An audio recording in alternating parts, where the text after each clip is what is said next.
आज हमारा टॉपिक है टू डायमेंशनल अरे। तो हम सबसे पहले इसका लॉजिक समझेंगे और फिर उसकी एग्जांपल देखेंगे। टू डायमेंशन का मतलब ये होता है कि जब हम क्या करें, कॉलम और रो की फॉर्म में वैल्यूज को सेव करना चाहें। बेसिकली जब टेबल की फॉर्म में हमें डेटा स्टोर करना होता है ना, उस वक्त हम यूज़ करते हैं, क्या यूज़ करते हैं, टू डायमेंशन। अगर मैं यहाँ पे आपको टू डायमेंशन की इमेज दिखाऊं तो आपको अंदाज़ा होगा ज़रा टू डायमेंशन क्या होती है। ये टू डायमेंशन है, ये टेबल की फॉर्म में वैल्यू आ जाती है, ठीक है। Two dimension shapes, person, art, different objects आप देख सकते हैं, ये टू डायमेंशंस के होंगे जिसमें रो एंड कॉलम की फॉर्म हो। जब रो एंड कॉलम की फॉर्म का जिक्र होगा तो उसमें वो क्या बन जाएगा, टेबल बन जाएगा। अगर हम यहाँ पे लिख देते हैं जी टू डायमेंशन अरे, ये देखिए क्या बन गया, ये एक टेबल की फॉर्म बन गई है, ठीक है। ये हमारे पास है 2D अरे। 2D अरे का क्या क्या चीज़ें, यहाँ और भी चीज़ें लिखी हुई हैं। 2D arrays can be defined as an array of arrays, ठीक है। और it can also represent a matrix, इसको मैट्रिक्स भी कहते हैं। इसी चीज़ को जैसे मैट्रिक्स बनाते थे, रो एंड कॉलम, कॉलम नहीं बनाते होते थे, उसको मैट्रिक्स कहते हैं ना। मैट्रिक्स भी वही है और 2D अरे भी वही है, ठीक है। और ईच एलिमेंट इज रिप्रेजेंटेड, पहले रो और फिर कॉलम। फर्ज करें आपने ये इस एलिमेंट को एक्सेस करना है तो पहले क्या बताना है, रो बतानी है और फिर उसका कॉलम बताना है, उसमें आप एक्सेस कर लोगे, ठीक है। और इज इन द 2D अरे। अच्छा, इसको मज़ीद आसान बनाने के लिए हम क्या करते हैं, पेंट में जो है ना वो कुछ थोड़ी सी इसकी डायग्राम बना लेते हैं ताकि हमें कुछ समझ आ जाए। जी अब देखिए यहाँ पे फर्ज करें ये हमारे पास एक डिब्बा है, ठीक है। और इसमें जो है वो हम बना लेते हैं जी ये एक लाइन और ये एक। अब इसमें मुझे बताएं ये कौन सी अरे है, ये वन डायमेंशन है, नहीं वन डायमेंशन नहीं है ये। इसमें एक रो है, रो का साइज विड्थ ज़्यादा ही है, विड्थ के हिसाब से नहीं ना देखना हमने, हमने देखना है कि रो कितनी है। रो एक ही है और कॉलम कितने हैं, 3। अब मैं इसमें लगा देता हूँ एक लाइन है, ये वाइट लग गई। अच्छा जी, क्या हो गया, अब कितनी रो हो गई, 2। और अब कितनी रो हो गई, और अब कितनी रो हो गई, 4। अब रो बढ़ती जा रही है ना। अच्छा अब मैं क्या करता हूँ, यहाँ पे मैं कर देता हूँ यू। अब क्या हो गया जी, अब कॉलम बढ़ गया, ठीक है, ठीक है। लेकिन ये रहेगी टेबल की शक्ल, लेकिन ये रहेगी टेबल की शक्ल और इसको हम दूसरा नाम जो देते हैं वो देते हैं मैट्रिक्स का। अच्छा जी, तो ये शक्ल बन गई, ठीक है। अच्छा फर्ज करें मैंने वैल्यू सेव करवानी है इस जगह पे, किसमें, इस जगह पे सेव करवानी, कैसे करवाऊँ, मेरे पास तो इनको एक्सेस करने का कोई तरीका ही नहीं है, तो मैं इसका तरीका ढूंढता हूँ। इसका तरीका है इंडेक्सेस, ठीक है। अब हमें क्या करना है, पहले कॉलम्स के इंडेक्सेस दे दें। क्या करें, कॉलम के इंडेक्स क्या है जी, इसका इंडेक्स 0 है, इसका इंडेक्स 1 है, इसका इंडेक्स 2 है और इसका इंडेक्स, क्योंकि अरे में इंडेक्स कहाँ से स्टार्ट होते हैं, आप कहेंगे सर कॉलम तो 4 है, इंडेक्स 3 तक आ रहे हैं, तो ये उसका रूल है, हम पहले डिस्कस कर चुके हैं। अब ये रो का काम सीधा हो गया, ठीक है। अब हमने किसका काम सीधा करना है जी, कॉलम, कॉलम कहाँ जी, कॉलम यहाँ से जी, कॉलम,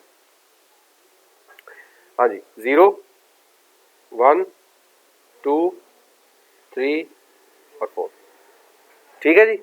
अब हमने वैल्यू कहाँ सेव करवानी थी, तो पहले हमने क्या बताना है, रो बतानी है, पहले हमने क्या बताना है, तो हम सेकंड रो में है, सेकंड रो की बात कर रहे हैं और कॉलम रो भी वही है, कॉलम भी वही है, 2 बाई 2 के अंदर जो है सेव करवाएंगे। तो हम इसको लिखेंगे कुछ इस तरह से, सबसे पहले आ जाएगा जी कोई भी, फर्ज करें इसका नाम जो लिखा हुआ है हमने अरे या कोई भी चीज़ का जो नाम लिखा है इस अरे का, कोई भी नाम लिखा है हमने, फर्ज करें हमने इसका नाम लिखा हुआ है मैट्रिक्स लिखा है, रख लो साइड पे, हमने इसका नाम क्या लिखा है, मैट्रिक्स।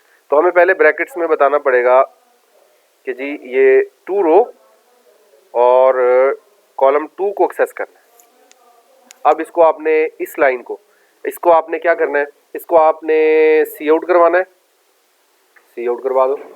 इसको आपने किसी वेरिएबल में सेव करवाना है, वेरिएबल में सेव करवा दो। आप इसको जो करवाना चाहते हो करवा दो, ठीक है। और अगर बारी बारी एक्सेस करना चाहते हो तो आपको यहाँ पे देना होगा वेरिएबल, रो के लिए अलग वेरिएबल और कॉलम के लिए अलग वेरिएबल, आई और जे, ठीक है।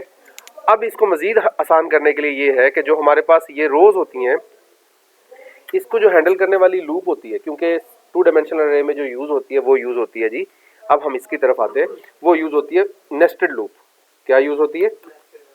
Nested loop. ये हमारे पास नेस्टेड लूप बन गई, ये हमारे पास क्या बन गई? Nested loop. अच्छा, नेस्टेड लूप तो यूज होती है, कैसे यूज होती है? अब हमारे पास जो ये बना पड़ा स्ट्रक्चर, इसमें जो रोज हैं, रोज पहले है ना, तो ये रोज जो है वो हैंडल करती है हमारे पास ये वाली आउटर लूप। क्या करती है? Outer loop. अच्छा, अब आउटर लूप में देखो जी कहाँ तक चल रही है आउटर लूप। रोज जो है 0 1 2 3 4, ठीक है। तो ये कहाँ तक चल रही है?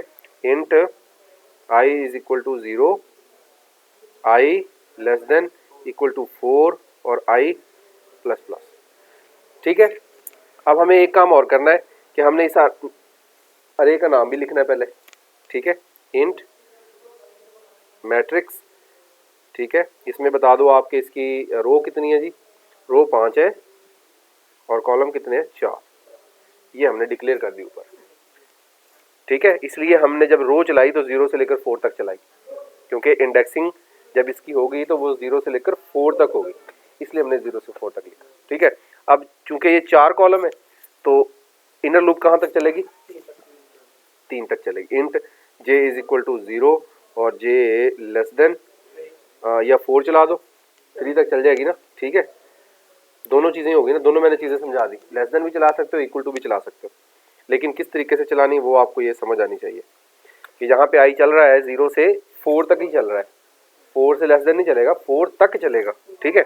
इसमें 4 तक नहीं चलेगा, 3 तक चलेगा, लेस देन 4 चलेगा, ठीक है। अब ये हमारे पास हो गई। अब हम पहले इसमें वैल्यूज़ सेव करवा लें। अभी तक तो हमने वैल्यूज़ देखिए, अगर आप डायरेक्ट वैल्यूज़ लिखते हैं ना यहाँ पे कि सीन कर दो वैल्यू किस में, सीन कर दो वैल्यू किस में? मैट्रिक्स, मैट्रिक्स के किस एलिमेंट में? 2/2। अब इस लूप में हर दफ़ा वैल्यू इसी में सेव होगी, क्योंकि हमने यहाँ पे क्या लगा दिया है? 2/2 लगा दिया, तो कांस्टेंट है ये, तो जब भी लूप वापस यहाँ तक पहुँचेगी वो 2/2 पे अटक जाएगी। तो हम यहाँ पे क्या करते हैं भाई, रो जो है वो i के पास है और जो कॉलम है वो j के पास है। अब इस तरह से वैल्यू सेव हो। अब सारी वैल्यूज जब सेव हो जाएंगी, ठीक है, तो हमने मैट्रिक्स बहुत बड़ी ले ली है। मैट्रिक्स के अब कितने खाने बन गए हैं टोटल?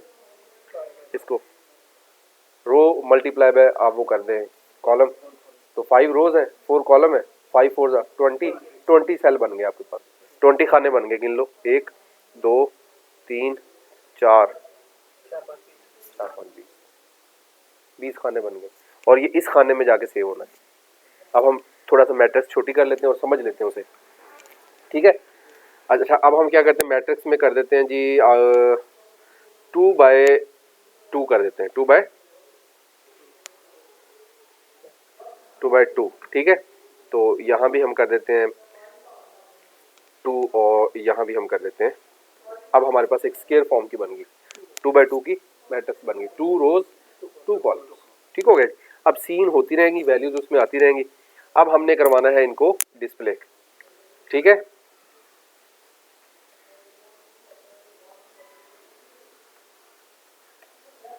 ठीक हो गया जी। इसको हम ज़रा डिस्प्ले करवा लेते हैं ज़रा शानदार सी करके, और अंडरस्टैंड भी कर लेते हैं ना। ओके हो गया। अब हम इसी कोड को कॉपी करते हैं, दोबारा लिखने से बेहतर है आप इसको क्या कर ले, कॉपी पेस्ट कर लिया। अब हमने सीन नहीं करना, इतना काम करना है, ठीक है। लूप उसी तरह चलेगी, लेकिन हमने क्या कर रहे हैं, सी आउट कर रहे हैं। अब जब पहली रो डिस्प्ले हो, वो रो डिस्प्ले हो कुछ इस तरह से, \t स्पेस के साथ, पहली वैल्यू, फिर अगली वैल्यू, फिर अगली वैल्यू, 3 वैल्यूज ऊपर आ गई, 3 वैल्यूज ही नीचे आनी चाहिए, ठीक है। उसके लिए हमें क्या करना होगा, इसके बाद लगाना होगा सी आउट, क्योंकि एक जब रो डिस्प्ले हो गई है तो उससे अगली जो है, जब एक रो डिस्प्ले होगी तो उससे अगली पे नई लाइन पे डिस्प्ले हो। अब हम इसको करते हैं, ज़रा रन करते हैं और देखते हैं कि क्या सीन होता है हमारे पास। 2 डायमेंशनल अरे है और यहाँ पे आपने वैल्यू एंटर की पहली 12, फिर आपने एंटर की 13, फिर एंटर की 14, फिर 15, फिर